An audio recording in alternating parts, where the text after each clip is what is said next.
This episode of Yes But Why podcast is brought to you by Audible. Get a free audiobook download and a 30-day free trial at audibletrial.com/yesbutwhy. Over 180,000 titles to choose from for your iPhone, Android, Kindle, or MP3 player. Download your free audiobook today at audibletrial.com/yesbutwhy.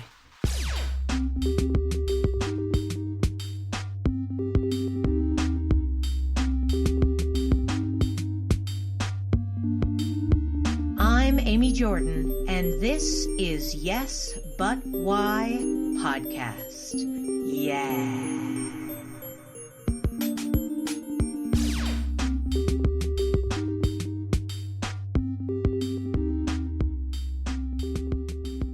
I think I remember when I was probably around 7 or 8, we had a family camcorder, and of course I picked it up, and I was really more interested in just kind of capturing life. Like, I just love the idea that I could capture a memory and kind of keep it forever. And so I don't know what happened to that camcorder, but something happened to it, and I ended up buying my own kind of analog camera when I was around 11 or 12. That's kind of really when I started filmmaking.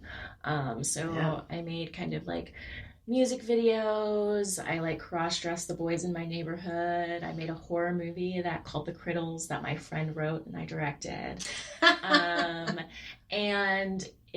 I think it was also during that time where I kind of started learning how you could edit shots together. Like, whoa. Right? Like, you know, the concept of like, oh, I'll do a medium shot and then I'll do a close-up shot. But of course we were editing like through the camera. So it was kind of like a very laborious process. But like learning that concept of kind of putting different shots together was, I remember, kind of mind-blowing to me and super exciting. And I think that was like a huge lesson that I taught myself in filmmaking at the time.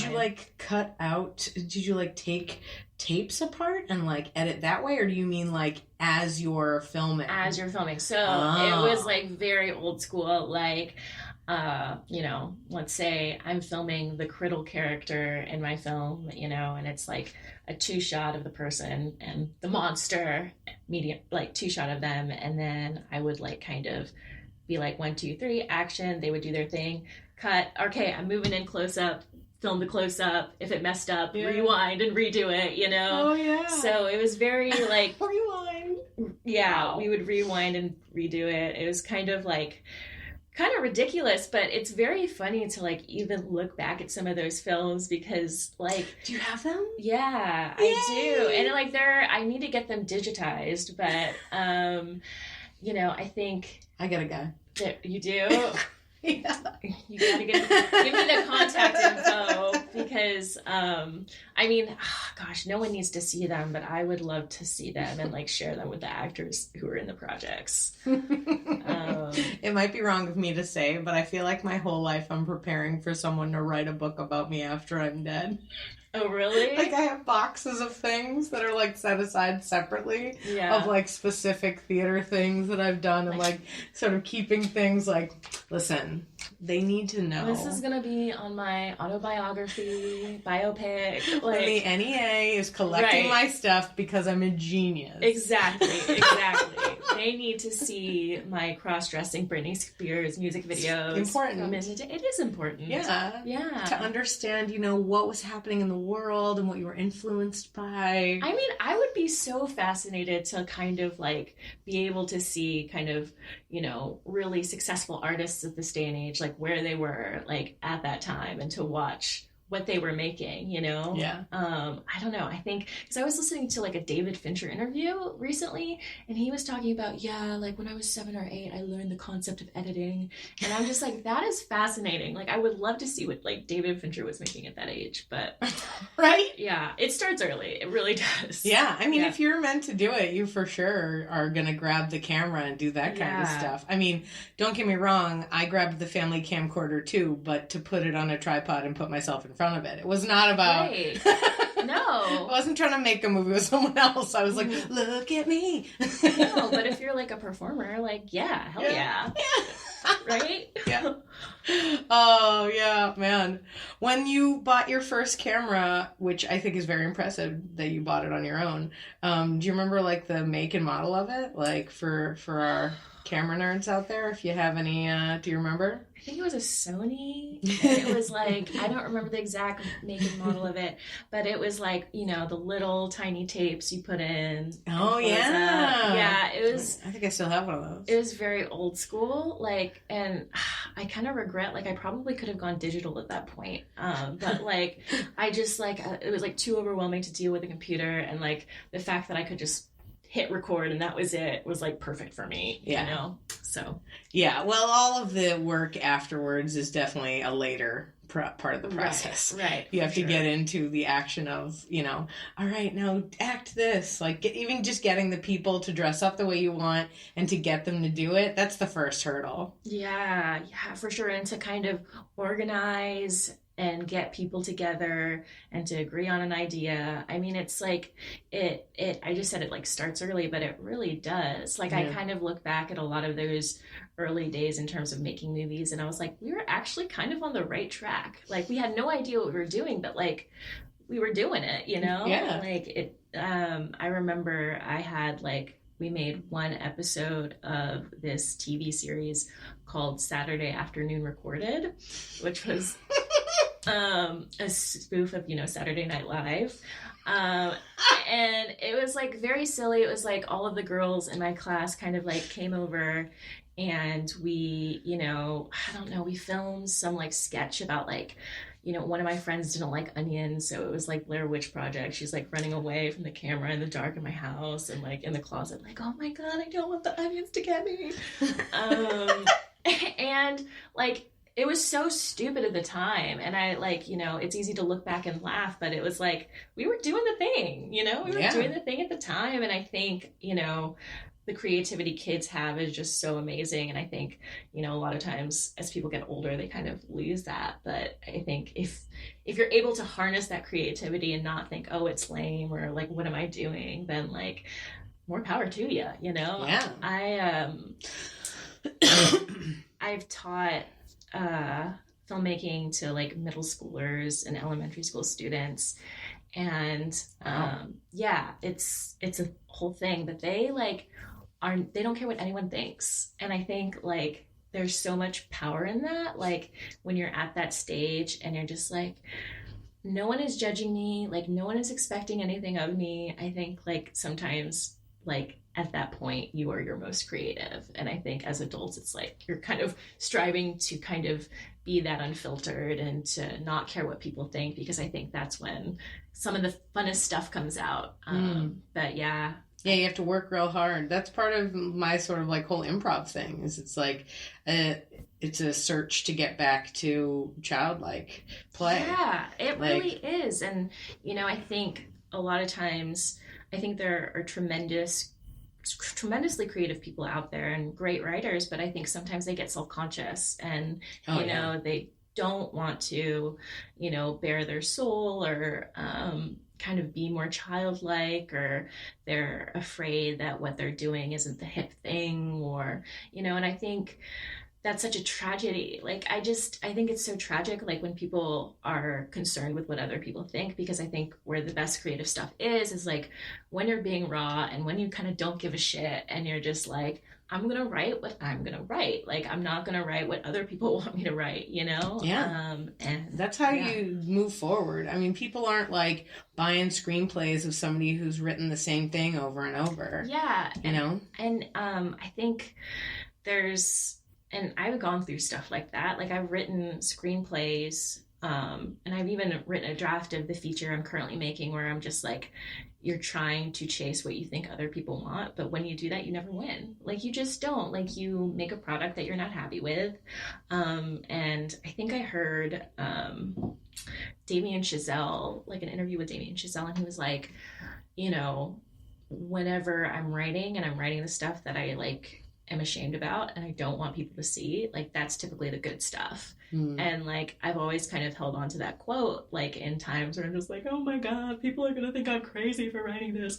But like, just kind of knowing that like pain and suffering and embarrassing stuff is like humanity, and it's like what we all go through. And I'm also like a big fan of Brene Brown, and like, you know, her whole thing is like be vulnerable, and I think that's something I strive for in my work, and that's something I'm attracted to in other people's work, because I think you can tell when people are faking it. Like you can tell when somebody's being real with you in their work, and you can tell when they're trying to chase a market.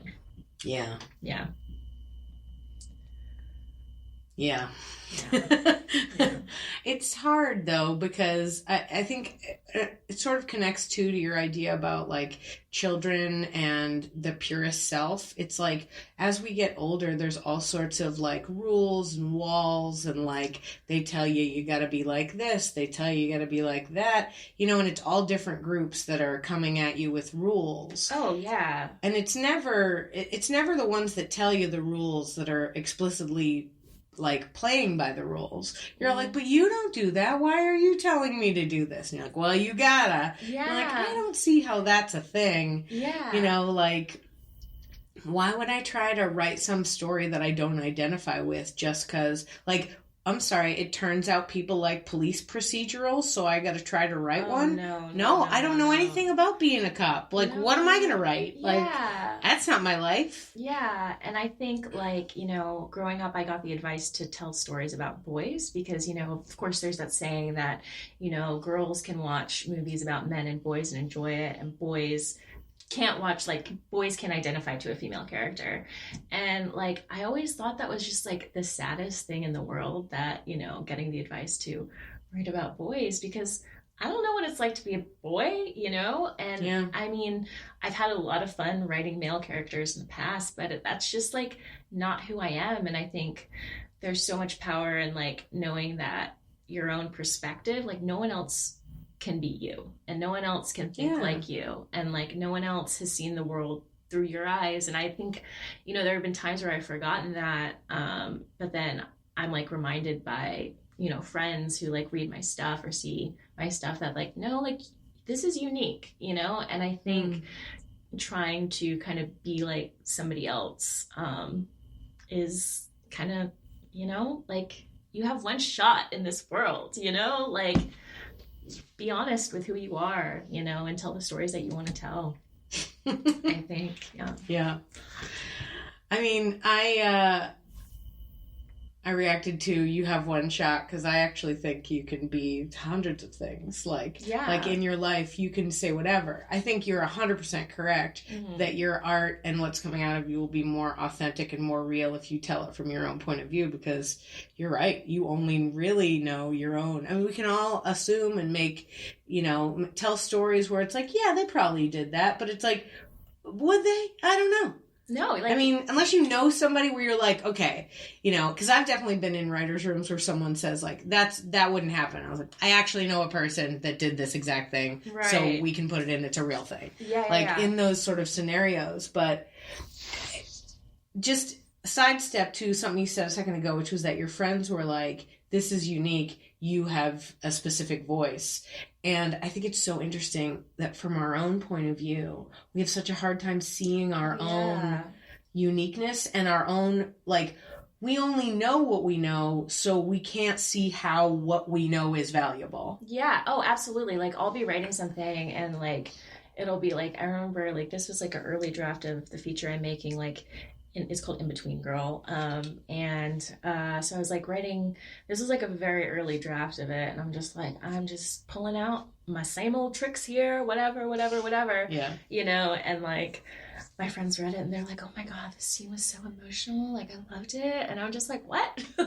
You know? And I think it's because like you get in your own head and you know the tricks that you use and you kind of, for me, I have like a lot of fallbacks. I don't want to say fallbacks, but like I rely heavily on humor sometimes, or like when I should be like relying on heart. And it's just kind of like, I'm learning that balance for sure. But I got it. It's good enough that you are writing so much though, that you at least know what your ups and downs are. I was just on Facebook the other day, somebody was like, I hit a wall. and like creatively, and so people were trying to help them. And somebody posted this really awesome little just not a speech necessarily, but a quote from Ira Glass about how like you don't know, like once as you start working you get better, you know what is better, but you have to do the work to be better. And so you're often, and more often than not, caught in that in-between place of like, I know what's good, but I can't quite get there yet because I still need to put in this bad stuff, quote unquote bad stuff, because it's really just figuring out what you write. And I think it's smart that like you've written so many times that I generally do this. That's awesome, because then it means you know what you're looking for in your edits. Oh, absolutely. It like helps you to know yourself so well, because then you're getting closer and closer to the ultimate product, because you're doing the work of like, okay, I guess I'm just going to write the same old crap I write every time and then fix it after that. But I mean, something I've learned during this rewrite process for Inbetween Girl is like, even when you're not feeling it, still do it. Like, still do it, and you'll be surprised with yourself tomorrow. You know what I mean? It's like sometimes I'm just like, oh, like I really don't want to write, but I have to write. And like, and I don't know why, like it's such a weird thing for me to like as soon as it's like, when I was younger, I hated taking showers, but as soon as like I was in the shower, I was like fine. But like there was like apprehension about like going in the water, you know? And like I think that's with like me and writing, like it's like, oh my god, like everything I write is trash. But then like when I'm actually like writing and doing it, it's like totally fine and totally okay. And anyway, so I think for me, something that's really helpful is just like doing it, even if I don't want to do it. Like once I get in, give it 15 minutes, like I like hit a flow and I'm like, okay. And then like the next day I'll go back and I'll find some small joke I had planted, and I you know, not planted necessarily, but like wrote, and like I could be like, oh, I can plant this somewhere else. You know what I mean? And it's just like, even kind of your stream of consciousness on days where you don't want to do it helps future you know what I mean? Oh yeah. Yeah. There are times when I take months off of writing something because it, you know, like I'll write something and then it'll annoy me and I'll be like, forget it. No. Yeah.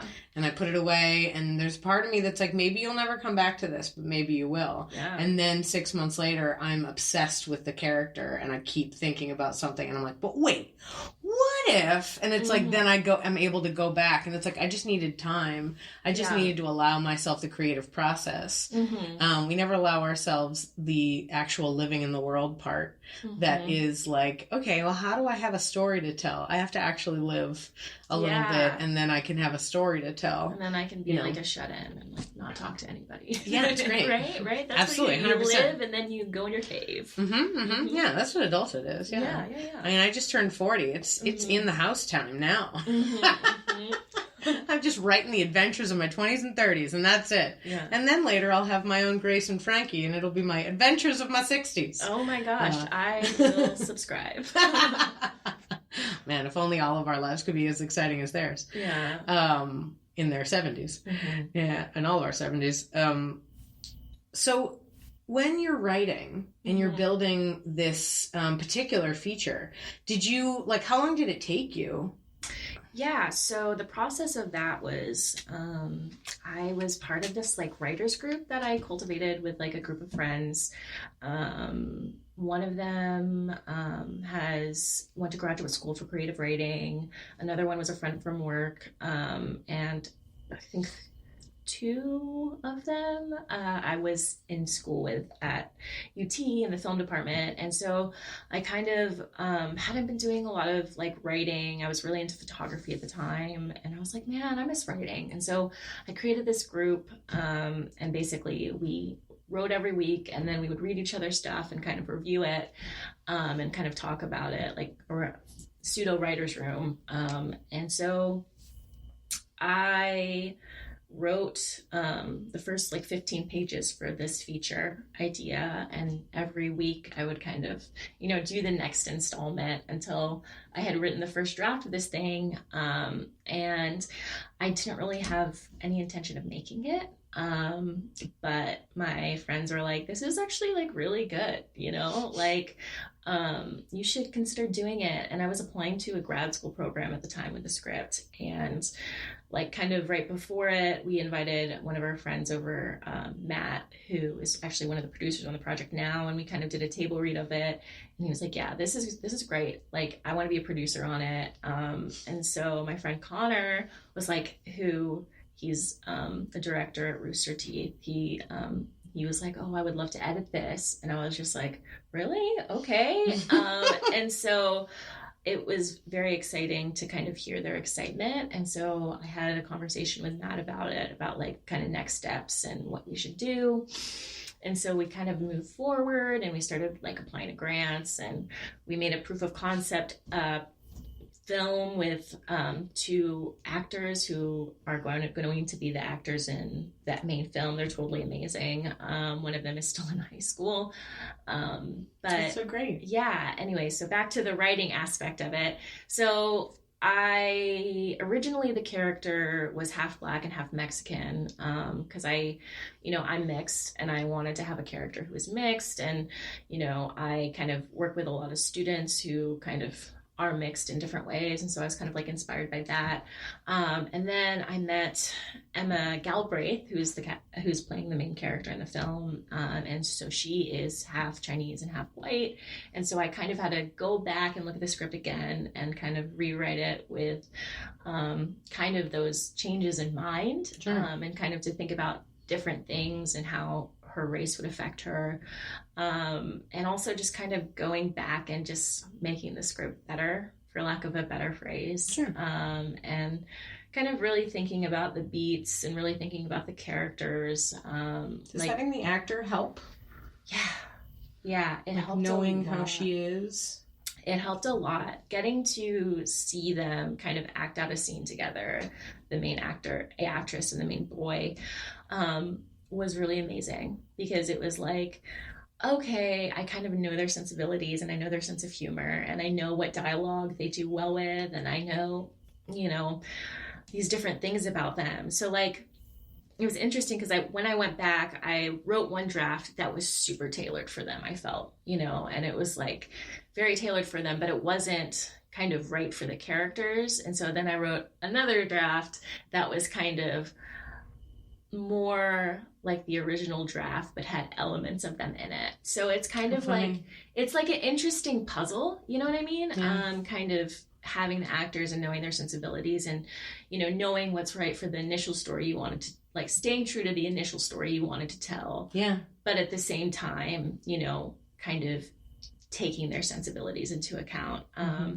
It's been a very kind of educational experience for me to kind of write that way, but I did a lot of drafts on it this past like couple of months, and there were some days where I was just like, I don't know, like I don't know if this is gonna come together, but it did. Yeah. So thankfully, and I think it's just knowing that you're not gonna have the correct answer every time, but knowing that's a step.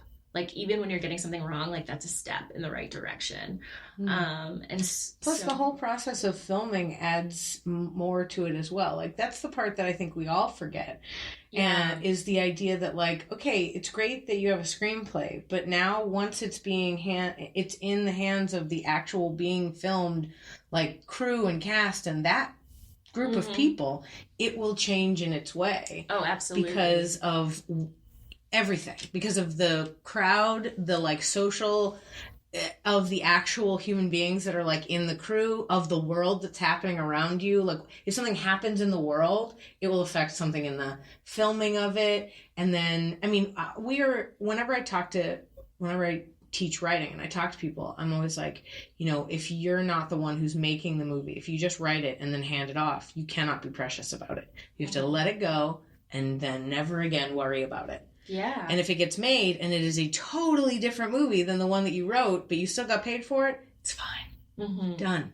Like, don't worry about it. Yeah. Because, I mean, it's like anything. It's like a play. We've all done 1,000 Shakespeares, right? Well, I don't know how many Shakespeares you've done, but you know what I mean? Like, Shakespeare's done over and over and over and over. Right. It's the same play. It's not changing. But somehow people think that they're doing some new version of it. And sometimes they really are. Yeah. And it's like, if that's a thing, even in these phrases that some of us don't even know what they mean, what if you get a script filled with words you do understand? Your point of view as the director, because it's nice that you're connected to it, but if you gave it to somebody else, their thing would then be infused into it and their life experience and that kind of stuff. So, I don't know, the collaborative process, the whole thing isn't even over. You're talking about how you're like, oh, I got a good place to the drafts. Like, it's going to be great. Even the person that, it's good that you trust the editor, because that's the final, that's the final thing. That guy will be the one who really tells the last story, closes the book, sews it up, like,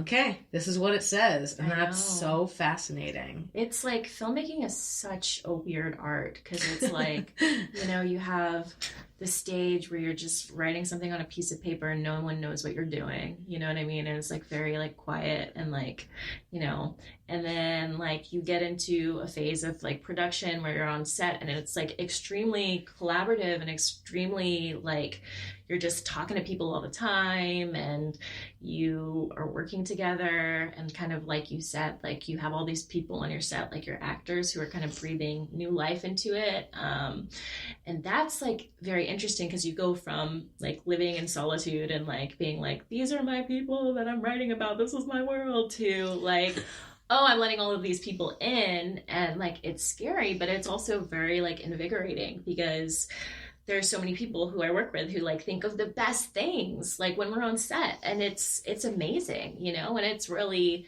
kind of at that point it becomes not just your project, it becomes so many different people's projects, which is kind of like awesome. And then like you said, you go in the editing room where it's basically rewritten, right? It's like you can change things around, you can change, you know, kind of the pace where things are. Like even when we were filming our proof of concept trailer for the film, like we decided to kind of like, it was written very kind of like, hi, my name is Angie, this is my life, and I'm about to tell you everything, and like that's boring. So we kind of like decided to like start with her kind of like talking about, you know, how she's interested in sex and like all of this stuff, and how she's like, she thinks these boys at school are cute, and like that's like so much more interesting, like in a better attention grabber than was what was originally written. So it's, I don't know, it's very interesting, the phases of filmmaking. Yeah. I'd like to jump back, if you don't mind. Yeah. We were talking about you as a kid with the camcorder.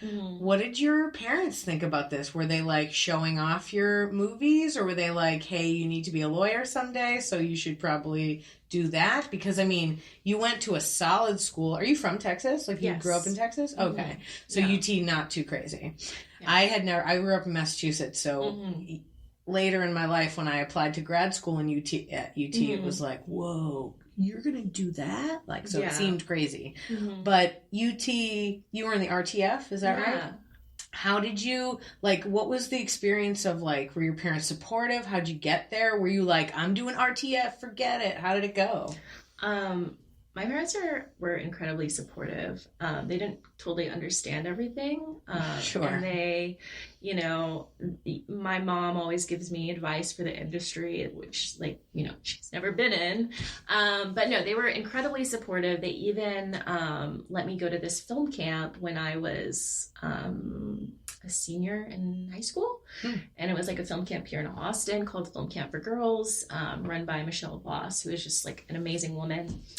And that was kind of mind-blowing for me, because I learned kind of about all of this stuff that I had been feeling, but I didn't know how to express in terms of like, just like the sexism in media. And basically the counselors there were women in UT film, who kind of like talked us through things and talked us through how, you know, they might be the only girl in a class of all men, and kind of what I was going to be up against, and kind of empowering us to pick up the camera go over to the editing station and make something for ourselves, which was amazing. And so my parents, paid for that camp and let me go. And I feel so privileged that I was able to go because truthfully, it's cheesy. I say it was life-changing, but it really was, because I think, I got to be around these women who had made films before. And so it's like,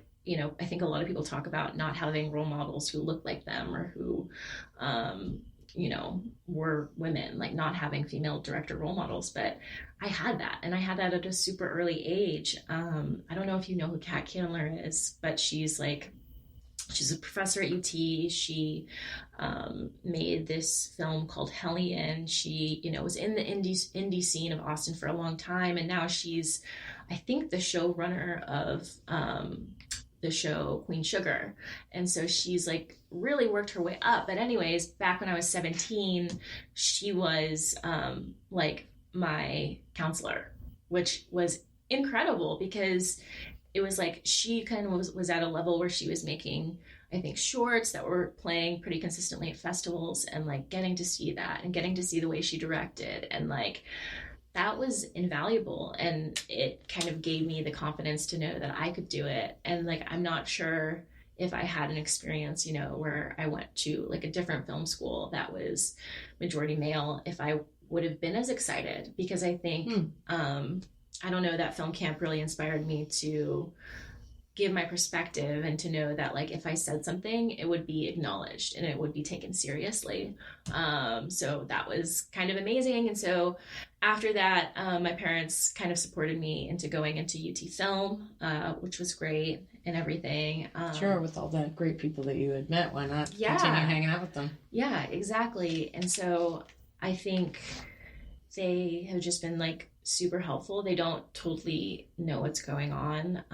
But my dad is, he's a successful virologist. Like he owns his own lab at UTMB, and we have like conversations, about life and success and all of that stuff. And kind of his view is like, if you try your best, like I believe in you, basically. Like if you try your best, something good will happen out of it. Yeah. And so they've been very excited about this process. And also kind of like, my dad does question me a lot. He'll ask questions like, like out of all of the films that came out last year, where do you think Inbetween Girl script ranks? Like, ooh, interesting. Yeah, like he'll ask questions like that. Like he's, he's concerned about like the industry, and like he's getting you ready for your Rolling Stone interview. He's like just prepping you. I don't know. With these deep questions. I like it. I mean, I think there is like it's sweet. He wants you to know he cares. Yeah, and I think I think they wanna, make sure it's a quality product as well. You know what I mean? Sure. I let my mom read my scripts, and she's very honest about them. Sometimes like it was interesting, and like I think with Inbetween Girl, it's a story about a girl losing her virginity.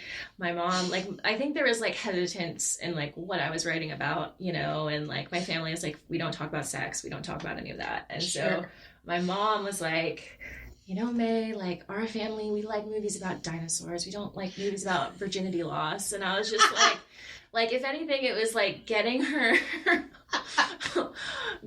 comfortable with like the subject matter. And like I remember it was like this big deal. She's like, I don't know what your father's gonna say about this scene, because like there's like a scene that we had shot where like this like spunky girl goes up to the guy and she's like you're acting like you didn't penetrate me and all this stuff. And like I showed it to my dad, and like he thought it was funny. Like he laughed. And it's like interesting to kind of, I feel like I'm seeing a different side of my parents with this project, because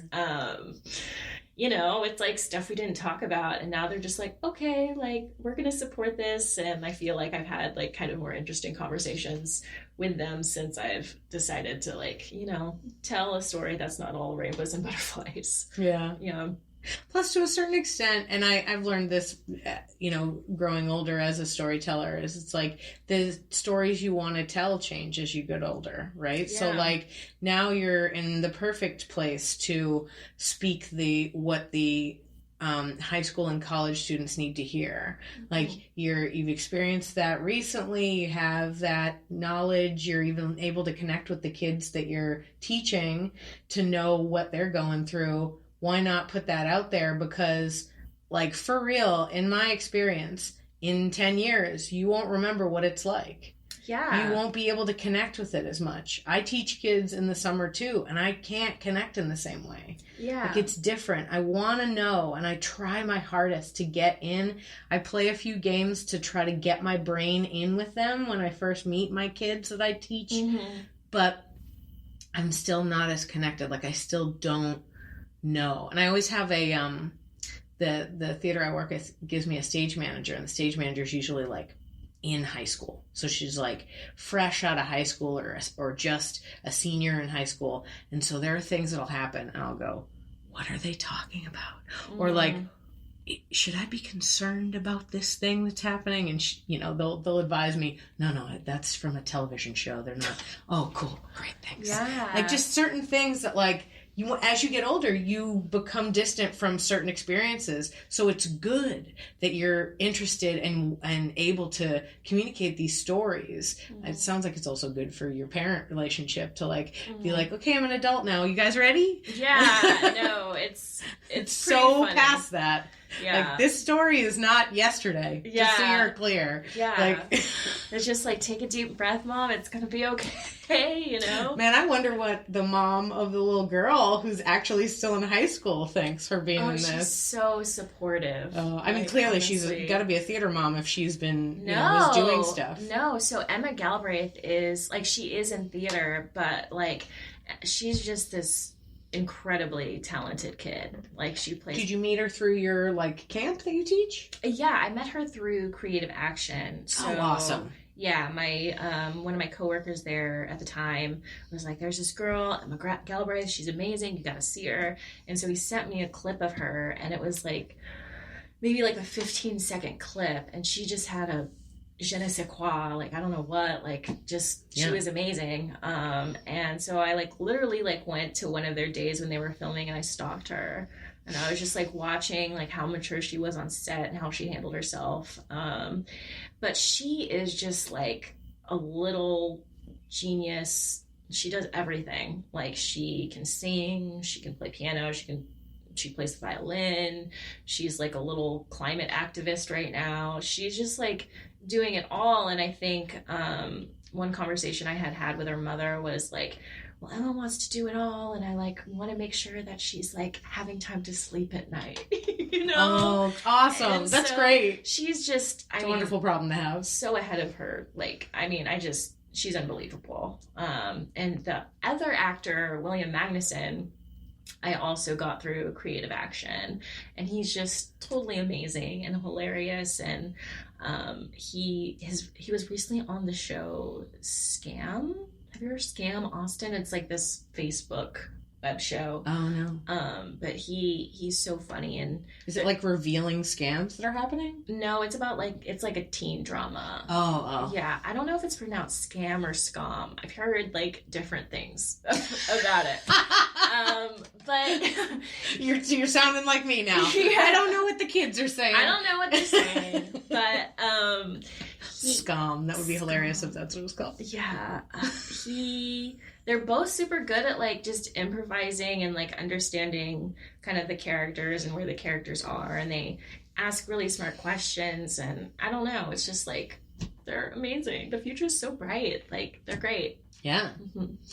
Yeah, I mean, you get a lot of good connections to that. You keep writing shows with that age group. You get all those actors that you're friends with and that are, hungry to do it from Creative Action. Heck yeah. Yeah, kids at Creative Action, man.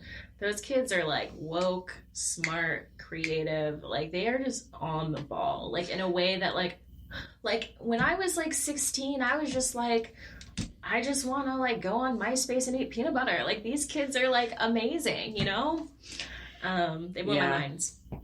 Well, I mean, creative action is inspiring for so many different people, certainly in town. But I've been, because I have the baby, I've been watching a lot more kids shows, and I've become more and more impressed with these child actors. And I've worked with my, you know, a bunch myself, but like just watching these shows sometimes where you're like, how is it, this show is so good? Like, how is this so put together? Like, and I mean, I understand there are adults running the whole situation, but it's just like, there's an emotion happening with this child, and I'm crying for them, and like, you know, they're just so good, you know, all sorts of different things, and all the while teaching my child to count, like, all sorts of stuff. Yeah. Wow. You know, and it's funny too, because I've become mildly obsessed with all like actors of, like, not big name actors, but small actors, where it's like a person in a commercial. If I see a person that I've seen in a commercial on a show as like a side character or something, I'm all like, oh look, it's the Colgate girl. She's the girl who's in the mailroom right there. She's handing them the paper. Good for you, girlfriend. Like, that's me, who's like excited. And like, I was watching Electric Company with the baby, and one of the guys on Electric Company is in The Good Place, and one of the guys from Electric Company is in Orange is the New Black. And I'm like, look at them. They worked so hard, and they were kids in that show, and now they're on television as adults. And I don't know. I get so excited for the people like Emma, who are like, I'm doing it. I'm making it happen. She's going to be in this movie with you, and then she'll be in more stuff. And like, you know, in a few years, we'll be like watching her, you know, like, oh, look at this. She's in this show. Did you see her? She's in the new Netflix show. Great. It's for real, though. Like, I love it. She's just like, I don't know if it's Emma specifically, but I think like just kids these days are just more aware, and they know empathy a little bit better, and they, you know, are aware of taking care of their mental health. And like, it was so funny. Like, there was like one day where Emma and I were hanging out, and like, I was just like, yeah, I love self-help books. And she goes, me too. And I'm like, who are you? You're 16. Like, what? But yeah, like, I don't know. I'm excited to see kind of where the next generation leads us, because I feel like artistically, for sure. Like, I feel like with every kind of generation there have been, you know, huge leaps. Like 10 years ago, I don't think I could have made this film. I don't think anyone would be interested. But like now, kind of, we're like living in this time where people are craving different stories, and they're craving, you know, something that isn't an all-white cast, quite frankly. Yeah. And so I'm excited to be kind of living in this time, and I feel unbelievably grateful, and seeing, you know, kids who kind of, they're just so aware. Like, I'm just so excited to see kind of what the next generation of creatives brings to the table. Yeah, absolutely. Yeah. But you're active as the current creative generation. So as far as your, like, you know, ideas go, you've worked on this project for how long so far? A year or 6 months? About a year and a half. Year and a half? Wow. And previous to that, tell me about the other movies that you've made and worked on. Yeah, so I made a couple of shorts in college. And one of them was kind of like my final short, was a comedy, and it played at a few festivals and things like that. And then I've written another feature on my own, and I've written some other stuff, but really Inbetween Girl is like my big, like, thing that I'm like proud of, and I want to show people. I've made so many films that I'm just like, no one ever needs to see that in their lives ever. And I've always kind of just like worked on friends' sets as producer or cinematographer, and so I feel like I've been able to. The good thing about kind of working on sets in these other positions is you learn kind of a lot about the process and how to direct somebody who is in the role that you're currently in. But yeah, I've had like a couple of really good internships. One of the internships was at Apatow Productions in LA. Awesome. That was amazingly helpful in terms of kind of writing story, because I was there when they were doing rewrites for Trainwreck, and so I basically got to see the script. I got to help them write beat sheets. I they let me look at their whole archive of old rehearsals with actors, which was like so helpful, like incredibly helpful. And just kind of seeing how a lot of it is just kind of a conversation, you know? So kind of a lot of stuff I've just really done on my own, or I've had the opportunity to kind of be a fly on the wall and listen to things that are going on. But I think every experience has just taught me so much. It's a really important part of the process to do all the different parts. We were talking about that earlier, I think, before we started recording, the idea that it's like there's a lot of people who, you know, they don't know how to get from, you know, A to Z, and they don't realize that there's all these other letters in between, and you've got to figure out how to do this thing and learn how to learn, like we're saying, like learn how to be a PA, learn how to be a cinematographer, learn how to, what is a producer supposed to do right here? Like, oh, I'm the line producer? What does that mean? Like, if you take your time and actually like learn all the parts, then you'll be the best leader of that crew. I think, because I think I've had to be an assistant director, I've had to be a producer, I've, cinematographer, editor, and I think I was even a production designer on a short. And it's like having to like do all of these different things. You kind of learn to appreciate each position, and you learn that every position is super important in telling the story. Exactly. Like,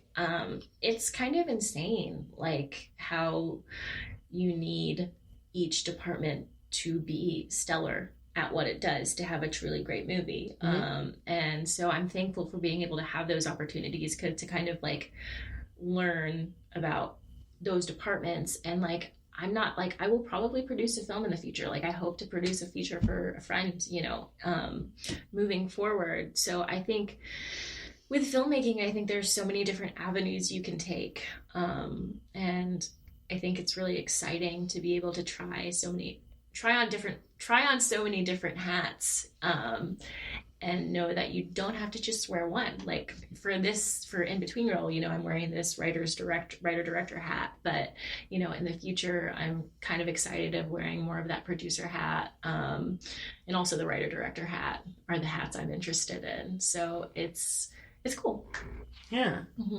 It is really important. I think it's a great thing that you said where, everybody has to do their job well on a film for the whole thing to come together. It's like if one guy isn't doing the right thing, then the 50 other jobs that are doing the right thing, it's just not going to come together in this right way. I feel that way about life, like in general. Like I'm like, whatever your job is, just do it. Like, just do it's okay. Well. It doesn't matter. And you were saying every job matters. I think that across the board, like I'm always trying to like, now that I have a baby, I keep thinking like, my husband and I are always talking about like, well, what does he want? What if he wants to do this when he grows up? What if he wants to do this? And it's like, he can do whatever he wants as long as he does it well. He can be the best trash guy in town. He can be the like guy who's like, the best valet in front of the Chinese food plate. Yes, if you park those cars and you park them well, you say hello to all those people, you make their day, you make them feel safe. Like absolutely. Whatever your job is, just do that one thing really well, and then the whole experience of life or movie making will work better for everyone, because then they're like, I needed this, and thankfully it's here right where I need it because the other person did their job right. Yeah, I think one lesson I wish I would have had after college is like, I had like internships, or I was a location PA on something, and like you don't think people are watching, but people are watching. You know what I mean? And people are like paying attention. And I think it's so important that you kind of think 3 steps ahead. Like when you're on a film set, at least that's what I try to do, is like anticipate what needs to happen before the director tells you, And I think that's so huge. Yeah. And succeeding is just like being able to say before somebody tells you this needs to happen. So yeah. Yeah. I've worked on a lot of like live theater shows, and I'll get big crowds of people together, and I'll have that first meeting when everyone gets together for the first time. And I thankfully, I was like, I don't know how to channel this into filmmaking. Maybe you can help me figure it out. One of the skills I have is I can sit down in that room, and when we leave that room, I can tell you who's going to do their job and who's not. Oh, yeah, I can tell you from the room right then, these are the people that we're going to have to be on top of to make sure, and these people are not. And so then I go home, because I'm usually, like I was directing a show, I go home and I adjust my directing plan to accommodating That's fascinating. Because that's it's actually like a very smart idea, honestly. Yeah, because you can't change people. Right, yeah. And they're going to do what they want, and it's harder for you to try to find like another person in this moment. So it's like, okay, this guy hates learning his lines. So we're going to give him all the roles that don't really require him to know lines. He'll be the yeller or the growler or the guy who walks in and says, yes, ma'am. And that's all he'll do. But he'll do those parts great because that's what's happening. Yeah. Like, it's something that, like, my husband works in conventions, we were talking about earlier. He'll be the head of a team too. And I'm always like, hey, babe, it's all chaos. Every bit of it from beginning to end is chaos. And you are just there to witness and sort of push the things out of the way so they don't hit each other. Like, you're in the middle of a tornado and you're like, oop, don't let that house hit that cow. Okay, cool. Oh, let me just move this over here to make sure that these things, but it's all still spinning around you at all times. Like, and you're not, like, gonna stop it. Yeah, and I think, like, I think you said something so good, which is like, not everyone's the same. Like, people have different needs and people have, different ways that they think things should be done. And I think one thing that has been helpful is just kind of having conversations with people about, like, what works for you? This works for me. Like, how are we going to work together in a way that's, like, harmonious and nice and going to bring out the best product? So it's kind of like, as somebody who's never directed something on this scale, it's been, like, interesting to kind of navigate that process, and know that, like, not everyone thinks the way you do, but that's okay, and just kind of figuring out how to groove together, Yeah. Good, too, that you kind of already have a handle on the two main actors so that you are able to have a relationship with them and know that they're going to do what you need them to do. And it's not like, oh, we did all this work and then it turns out that the lead actor just screwed it all up, which I feel like is something that occasionally happens in movies. Sometimes the person that everyone loves as the leading person isn't actually ready to be a leading person. I mean, we've all watched E! True Hollywood Story 1,000 times and also been on the internet. It's like, yeah, that person was famous, but they weren't ready. So they ruined X that they were working on. It's like, oh, man. I mean, I think I like to create a dialogue with my actors, you know what I mean? And I don't know all the answers, you know what I mean? And that's okay. And just kind of figuring it out together about, like, who this character is. Like, I don't tell them anything. I do, but, like, I give them the script and I kind of let them make their own ideas. And then I ask them, like, what was your interpretation of the piece? What do you think of this character? What do you think he or she is going through? And Emma and William are just, they get it. They're just really smart and they understand it on an emotional level.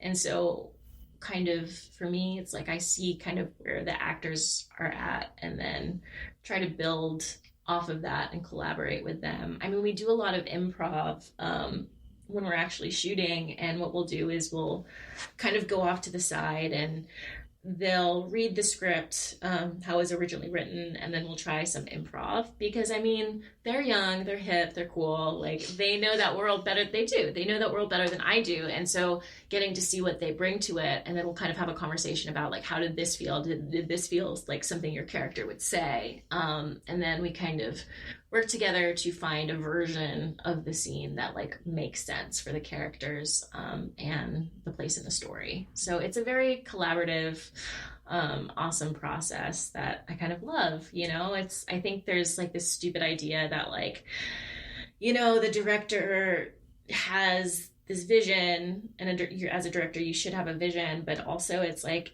as you're going, you're, like, using your paintbrush and you're getting some more paint from here, and you didn't think that this color would mix well with this color, but it does. I think there's kind of, like, there are moments when you kind of have to be rigid, but then there are also moments where it's like, oh my gosh, we've discovered a new color, So yeah.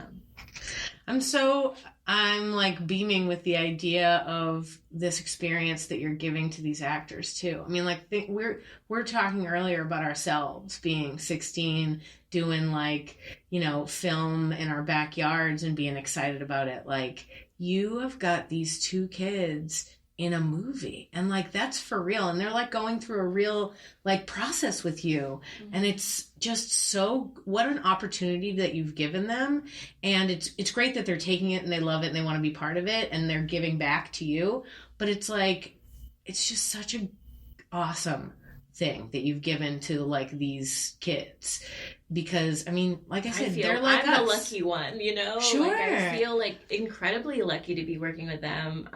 But I mean, yeah, I think for them it's a great experience, and I think experiences really kind of sometimes mold, you know, who you are and your style. And just like, I can't imagine going through this experience at their age, you know. And who knows what, like in 5 years, like they're gonna be big. I'm like so excited to see what happens. So you're their film camp for girls, you know, you're showing them they can do it. And was like, turns out you can write and direct it as a woman. Who knew? I didn't know this. Now I can and do all the things. I'm like so curious to see if Emma Galbraith will become a writer director, because I know she loves to write, and she just has the presence of a director. Like, I'm so curious. And I know like William makes his own shorts, which are like really good. Like, this kid won a scholarship in like his senior year of high school, like a pretty decent scholarship off of a short film he made. Like, they're just so ahead.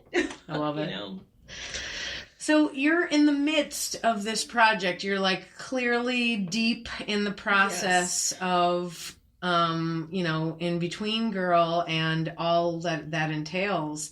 What, I mentioned this earlier, what is like your jam right now? Like, what is the thing that you're thinking about that you're like creatively keeps you going? Like when you're having a tough time, what's the idea that is just still rolling around your head enough that it like gets you out of bed, you know? And I know that that's a weird, wild question, but take it any way you'd like. So, so right now I'm still trying to get money, which is like, you know, it's a whole thing on its own. Yeah. But an important part of filmmaking. It's an important part of filmmaking, but it's like, it's very, I don't know, it's something I've never had to do, and it's like, kind of having those conversations is tricky, and like networking for me has always been really tricky. But in terms of like the creative aspect, I've started having conversations with my DP, which has been really amazing, about the style and the feel of the film.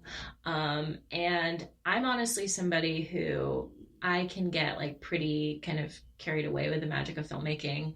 And so for me, it's just like watching a movie at night and like remembering why I love filmmaking and being like, oh my gosh, I want to use this, this, and this. And like, sometimes I think I'm like too excited because I want to try like so many visual techniques, when it's like you have to like pick something when you're making a movie, you know what I mean? You have to like pick certain styles.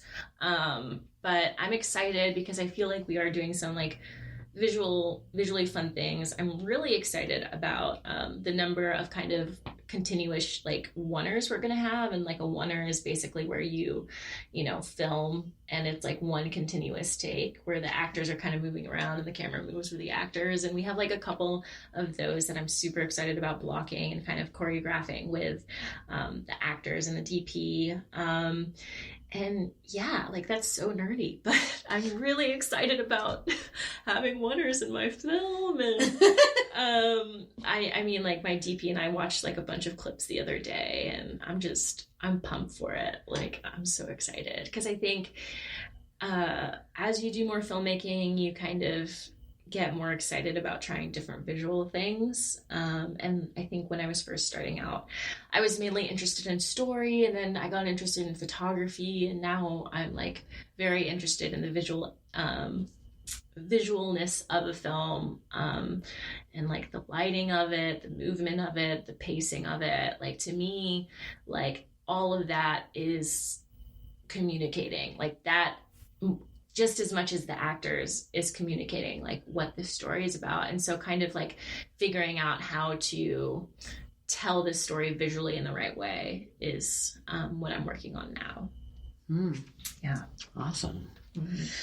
That's super awesome. I'm so glad that I feel like you're telling me about your, the started with storytelling to photography to, this kind of thing. I feel like it was the perfect path. It was like you got your brain to figure out the stories and then how it kind of looks, and now it's like bringing both of those together, and I just love that. It's like, ooh, that's so cool. I'm so excited for you. It's like, I mean, filmmaking, there's so many different elements. Like, there are other elements I wish I knew more about, like I feel like now I'm kind of getting the networking muscle, which I don't know about, I feel like you are somebody who, a lot of people and you're very good at, meeting people and talking to them. But, for me, I'm like, oh my gosh, I just want to hide in my cave and, not go out. And so, but it's, part of the process because I think, making films, it's you have to have people you trust and people you work well with and people who kind of have the same sensibilities and ideas as you. And, that's something I'm so thankful for is kind of the core group of producers on the film. We all love story, you know what I mean? And that I think is so huge in a project success is having people who understand what you're trying to tell and understand your sensibilities and can vibe with them and rock with them. Yeah. Because I've worked on projects where my collaborators didn't understand what I was doing, and that's just a shitstorm. It really is. So yeah, I'm thankful I have people I can vibe with. Yeah, it's good that you have this team. And I love the you said earlier, the team sort of came to you. Mm-hmm. It was like, hey, I'd like to work on this. And you're like, there's not even a thing to work on. What? It's and then, so weird. Yeah, it's great. It's really weird. I mean, I think... It's a kismet. Yeah, it is. And they all come up with really funny lines for it or ideas for it. I got so mad. There's a scene where the actresses or the character is losing her virginity for the first time, and the boy pulls out a condom. He's like, I'm always prepared. And my friend Connor thought of the funniest line. He's like, yeah, say he's a Boy Scout. And so he's like, I'm always prepared, I was a Boy Scout or whatever. And I'm just like I wouldn't have thought of that, and you thought of that. It's the funniest thing. And having these fresh eyes, people who kind of have my sense of humor, and is just, they just kind of add the sprinkles and the cherries on top of what I the ice cream that I've put on the table. So yeah, super helpful. Yeah, it sounds really great. I mean, it's funny, a moment ago you talked about networking and how it can be tough, and I put on a confident face, but I mean, I like my hovel as well. I like staying home and not talking to people as much as the next guy. And I would say to a certain extent that you project a confident outward image as well. So at least know that, so that when you're talking and walking around, know that, it's like, oh, she's somebody important we should be talking to. And there's that, aura. So that's good. Right. I think no one knows what they're doing. And that's what I try to remember when I'm networking with people, is we're all kind of figuring it out. No matter how much you've done it, there's still it was interesting. One of my old professors, I reached out to him before I when I was just a girl who had written the script, and literally I'm just I don't have anything, what do I do? And he was super sweet and gave me great advice. And even now in his career, he's made a couple of features, but he's every time I do it, I'm still what am I doing? And so it's funny because I think we're all, little kids who are trying to put on this tough face, but really we're just a kindergarten class. Yeah. You know what I mean? And everybody's nervous. Everybody doesn't know. Yeah. I went at the Transform Film Fest that we saw each other at. I didn't know. I went by myself. I didn't know anybody. I just sort of went in and was like, okay, you're going to find 2 or 3 people and talk to them, and that's what's going to happen. Yeah. And I just, I find that it's kind of sort of like dating, at first when you're trying to find, because it was all women. I'm just trying to find a pal to chat with, but you gotta have a line to start. Yeah. So it's like, oh, did you see this thing? Or like, oh, did you get your picture taken? Or man, this cold brew's good, right? Or whatever. Yeah. And it's all just that little like, and I remember when I like met the people, I was just like, oh, God, this is so, but you got to do it. You got to break the ice up top. And then they're like, oh, okay, this is a person to talk to. Okay, great. Yeah. But it's just like, even like, going to events like that, I always get so nervous, but like when I'm in them, it's like fine, you know? And you always get, no matter who you talk to, like you get something out of it. Like, and I think that's something that took me a long time to learn, that like people are just such a wealth of knowledge. Yeah. No matter what, like no matter who I talk to, like I learned something, and I put something, you know, in my even people that aren't involved in the industry. You meet somebody and it's like they say something and you're like, that completely applies to the thing that I'm doing that's unrelated to what you're talking about. Like, I always get side advice where people don't realize they're giving me advice, and then all of a sudden I'm like, oh, you just solved a problem I have, and they're like, what? We're not even talking about your problem. And I was like, no, thank you. You did it. And it kind of goes back to your point of like, you need to live life. And I think in a weird way, like networking is part of living life, because you're forcing yourself to like meet new people and new experiences. And especially like as creators and as writers, like, I don't know, I draw so much from the people I meet and the experiences I have. And like sometimes I'll just be like really like, you know, like depressed writer, you know, and I won't talk to anyone for a few days, but then I go out and I like talk to people and I meet people and I'm like, wow, like we're all in this together. We're all in this like crazy life thing, you know? Yeah.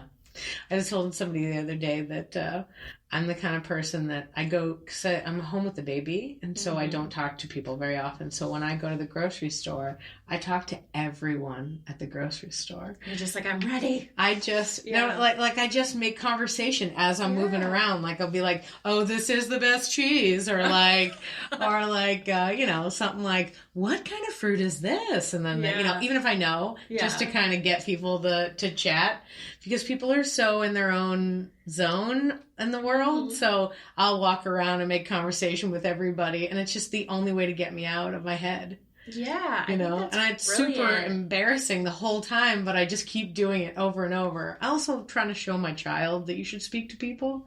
So he's sitting there and I'm like, no, we're friendly. See, look. And I'll be like, oh, hey, oh, very nice hat. Yeah. Oh, man. Oh, thanks for reminding me about those Lunchables. Gotta go get them. Like, just all sorts of insane things. Like, and people will look at me with the craziest face, but I just smile and walk away and think, maybe they'll be friendly to somebody in a minute. I remember, like, I feel like I've had, like, very, like, profound moments with certain strangers in life who, like, I didn't want to talk to them, but then they talked to me, and then, like, eventually you, like, get caught up in a conversation with them. One I can think of, there's, like, this one woman who, like, I was first in line to get the apples at the grocery store, and, like, I saw her, and I, like, moved aside, and she's like, you never move aside. You were first. Like, you take those apples. And I'm like, yeah, like, you're right. Like, yes. There was another time I, like... You take it. Yeah, you take it. Like, do not move aside for me. And I was just like, I do that too. I'll be like, no, you're first. Yeah. She was wonderful. And then there's this other guy who was a basketball coach, and he, like, I don't know, we got in a conversation at a pizza shop, and he was like, sit down next to me. And, like, we had this, like, 20-minute conversation about, like, life and how he gave me such good advice. Like, at the time I was like kind of like rolling my eyes and being like, this random dude is like giving me advice, but whatever. But he was like, you know, you have your garden and you just need to work on your garden and you need to water it and like make it grow and don't worry about other people's gardens. And like, I don't know, it was like so sweet. And I think it's so much fun to have like these kind of heartfelt conversations with like somebody you're just going to see once in your life, but you know, they have something to offer and to share with you. And yeah. It's nice. Perfect. I love it. Mm-hmm. And I love to think of networking that way. Like going to an event to be like, now I'm going to have a bunch of, and in fact, I never thought of it until we talked about it just now, my little grocery trips and networking being similar. Like, I was like, oh, now I need to go and use my grocery technique at the next festival I go to. I mean, I think, at least for storytelling, I think it's just like talking to everybody. Hearing everybody's story and like hearing everybody's perspective, because I think it's just fascinating to me. Like at the end of the day, we're all fucking human. Yeah. You know what I mean? We're all human and we all go through the same things and we all want to be loved and we all, want to be liked and we all have insecurities and things we're scared of. And I think whenever I kind of talk to a stranger, that's what I think about. It's just like, we're the same. We're all the same. Yeah. Awesome. Thank you so much for being on the podcast and talking to me and sharing your story. I'm so excited for everything that you're doing, and I'm excited that when this podcast episode comes out, you'll be right in the thick of it, and it'll be exciting. And and then hopefully, I'll be telling everyone, go see it. At this festival and that festival. Yeah, that'd be amazing. Thank you so much for having me. This was so much fun. Good. Yeah. Fun.